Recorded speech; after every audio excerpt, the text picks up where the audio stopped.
নমস্কার বন্ধুরা, Mampi house wife ব্লগে আপনাদেরকে সবাইকে স্বাগত জানাই। তো দেখুন, আজকে সোমবার, মানে লাস্ট সোমবার শ্রাবণ মাসের। তো আমাদের এখানে সবাই জল ঢেলে শুশুনিয়া থেকে জল নিয়ে আসছে জল ঢালতে। আর বোলাড়াতে জল ঢেলেছে, বোলাড়াতে জল ঢেলে এখন আমাদের এখানে যে দ্বারকেশ্বর নদী থেকে যে শিব ঠাকুরটা উঠেছে, পাতালপুর শিব, ওই শিব ঠাকুরকে জল ঢালবে। তার জন্য সবাই এগিয়ে যাচ্ছে। আরও অনেকজনা আছে, এখন তো এই কজনা এখন সারাদিন আসতে থাকবে আর জল ঢালতে থাকবে এখন আমাদের এখানে। আর বোলারা শিব মন্দির তো বিখ্যাত, সবাই শুনেছেন, আমাদের ঘরের কাছেই, বেশি দূরে না, সাইকেলের রাস্তা। ওখান থেকেই এরা সবাই পায়ে আলতা পরেছে, এই কারণে আলতা পরলে অতটা পায়ে ফুসকা হবে না, ওই জন্য সবাই পায়ে আলতা পরে আছে। তো এখানে আমাদের এখানে দ্বারকেশ্বর নদীতে। তো এখন আমি সকালবেলা পুজো করে নিচ্ছি, আগে বাড়িতে পুজো করব। বলেন আগে বাড়ির ভগবানকে জোগাও, তারপরে সবাইকে ভগবানকে জোগাবে, যদিও বা সব ভগবান একই। তো আমি এখন শিব ঠাকুরের জন্যে, গোপালের জন্যে মালা গাঁথছি। তো এই বড় মালাটা গেঁথে নেবো, তারপরে হাফ হাফ করে নেবো, একটা গোপালের জন্যে আর একটা শিব ঠাকুরের জন্যে। তো এগুলো আমার ঘরের এই ফুল, নিজের বাগানের ফুল, হাতে লাগানো। তো এই ভিডিওটা আমার মেয়ে করে দিচ্ছে। মেয়েকে বললাম চল চান করবি, চল ঠাকুরের জল ঢালবি, ও বলছে না। তো চলো ঠিক আছে, বাচ্চা তো। তো এখন আমি চললাম জল ঢালতে। এখানে আমাদের শিব মন্দির, এই যে দুর্গা মন্দিরটা নতুন হচ্ছে, এটা সব পুরোটা আমাদের নিজেদের জায়গা। আর এই যে শিব মন্দির দেখছেন, এখানে আমার শ্বশুর ধুতি করে দাঁড়িয়ে আছে। তো এই যে শিব ঠাকুরগুলো দেখছেন, একটা আমাদের ছিল আর একটা শিব ঠাকুর উঠেছে। এটা আমাদের নিজেদের পুকুর, কুনুর পুকুর।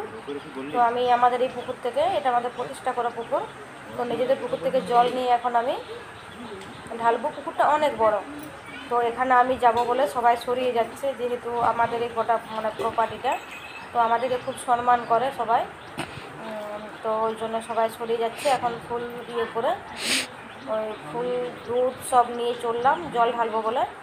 তো আমি যেতে না যেতে সবাই সরিয়ে যাবে। কাকুও চলে যাচ্ছে, কারণ কাকু পুজো করবে। আমি তো ব্রাহ্মণ, তাহলে আমার পুজোটা আমি নিজে করে নিতে পারবো। আর সবাই নিজের পুজোটা কাকুকে দিয়ে করাচ্ছে, যেহেতু এখন কাকুদের পালি চলছে। যেমন আমার জুলাই মাসের 1 তারিখ থেকে 18 দিন পর্যন্ত আমার পালি থাকে, তো শিব ঠাকুরের পালিটাও আমারই থাকে। তখন শিব ঠাকুরের পালিটা আমার নিজের পুরোহিত দিয়ে করাতে হয়। এরকম সিস্টেম আমাদের ঘরে এখন কাকুদের চলছে, ওই জন্য কাকু শিব ঠাকুরের পুজো করছে। তো চলুন, আবার করে, যেহেতু আমার হাজব্যান্ড থাকে না, তো আমার শ্বশুরমশাই করে পুজোটা। তো চলুন এখন জলটা ঢেলে নিই। দুটো শিব ঠাকুরকে ঢালতে হবে। ডান সাইডে যে শিবটা দেখতে পাচ্ছেন, মানে বাঁ সাইডে যে শিবটা দেখতে পাচ্ছেন, আমার বাঁ সাইডে, ওই বাঁ সাইডের শিবটা, এটা আমাদের এখানে ছিল শুধুমাত্র এই যে নাগিনটা, মানে দেখতে পাচ্ছেন পিতলের যে সাপের মূর্তিটা, ওটা দেওয়া হয়েছে। আর ত্রিশূলটাও ছিল। আর ওই সাইডে আমার ডান হাতে যে মানে শিব ঠাকুরটা, ওটা আমার মেয়ে ওইদিকে যে ভালো করে ভিডিওটা তুলে নিই, ওটা আমাদের এখানে প্রতিষ্ঠা হলো।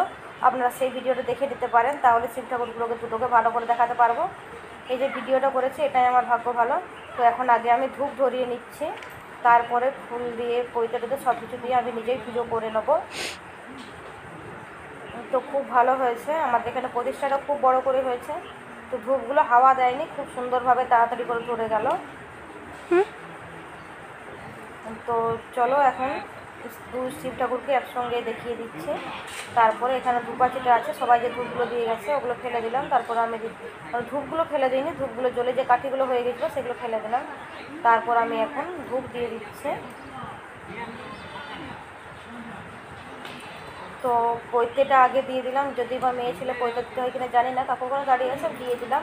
প্রত্যেকবারে দিই, কোনো অসুবিধা নেই। তো গোটা ফল একটা করে দিতে হয়, তাই কলা পাকা দিলাম। এবার আতপ চাল আর মিষ্টি দেবো, ফুল দেব, আর দক্ষিণাও দেব। তো এবার দুধটা ঢেলে নিই। এই যে দুধ ঢেলে নিচ্ছি, নাগের মাথার উপর থেকে জল মানে দুধ সব ঢালবো। এখানে নাগের মাথাতেও দেবো, মানে ত্রিশূলও দেবো, আর ইয়েতেও দেবো। হ্যাঁ, এই যে ত্রিশূলও দিচ্ছি, আর এই যে নাগের মাথাতেও দিচ্ছি, সব ত্রিশূলেই দিলাম। তো এবার ফুল দিয়ে পুজো করব। তো এভাবে হামাগুড়ি দিয়ে পুজো করতে অসুবিধা হচ্ছে, আর শাড়ি পরেছি একটু অসুবিধা হচ্ছে, কিন্তু কি করব, কিচ্ছু করার নেই, এভাবেই পুজোটা করতে হবে। আর আমার মেয়ে সামনে থেকে ফটোটা মানে ভিডিওটা তুলছিল না, দাঁড়িয়ে আছে পাশে এক মানে গ হয়ে। তো কী করব। তো চলুন, যেভাবে ভিডিওটা তুলেছে সেভাবে ভিডিওটা আমি দিতে বাধ্য। তো এটা হবে মন্দির হবে, আরও প্রাচীর উঠবে, এখানে মার্বেল বসবে, মন্দিরটা খুব ভালোই হবে। এবার আমি আমাদের কুনুর পুকুরে জল ঢেলে দিলাম। এই যে পুকুরটা দেখছেন, এটা হচ্ছে কুনুর পুকুর। আর এই যে এখানে দেখতে পাচ্ছেন খাম্বাগুলো, ওটা হচ্ছে স্কুল আর কি। তো আমাদের প্রাইমারি স্কুলের যে রান্নাঘর সেটা, আর এই জায়গাটা পুরোটা আমাদের।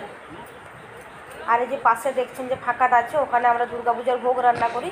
তো এবারে দুর্গাপূজার ভোগ রান্না করার জায়গাটা একটু পাল্টে যাবে। তো আমার পুজো হয়ে গেল, আর এখানে যে বাঁধানো যে বটগাছটা আমার পিছনে যে দেখতে পাচ্ছেন, ওটা নাকি আমাদের, এই যে কাকু দাঁড়িয়ে আছে, ওটা নাকি আমাদের ঠাকুমার যে শাশুড়ি ছিল, মানে আমার হাজব্যান্ডের ঠাকুমার যে শাশুড়ি ছিল, সে হারিয়ে গেছিলো। তো তার জন্যে মানসিক করে এই বটগাছটা পোতা আছে, তাকে পাবার জন্যে। বটগাছটা পেয়েছিল, মানে ঠাকুমাকে বড় মাকে পেয়েছিল আর কি, তার জন্য বটগাছটা, এই তুলসীতলাটা, এখানে আমাদের দুর্গাপূজার বেল্লি বরণ হয়, এটা আমাদের মানে নিজেদের তুলসীতলা দুর্গা মন্দিরে। তার জন্য আমি জলটা ঢালতে পারছি, সবাই তুলসীতলায় জল ঢালতে পারবে না। আমাদের এখানে অনেক নিয়ম আছে, সবাই সব জিনিসটা ব্যবহার করতে পারে না। তো চলো এখন দুর্গা মন্দিরেও এটা আমাদের দুর্গা মন্দির নতুন হচ্ছে, আমাদের নিজেদের দেবঘরিয়া পরিবারেরই এই মন্দিরটা আছে, আরও কিছু জনার ভাগ আছে। তো তার মধ্যে আমাদেরও আছে। এই দুর্গা মন্দিরের এই দুর্গা ঠাকুর আমাদের মানে ভোগ রান্না করে। আর এটা আমাদের মনসাতলা, জায়গাটা আমাদের হলো 16 আনার, এখন মনসাতলাটা হয়ে গেছে মনসা মন্দিরটা। তো চলো এখন মনসা মন্দিরেও প্রণাম করে নিই। এখানে মা মনসা আছে। আমার মেয়ে বিছানা থেকে উঠে এসে বাসি কাপড় ছাড়নি, তার জন্য কোনো মন্দিরে উঠছে না।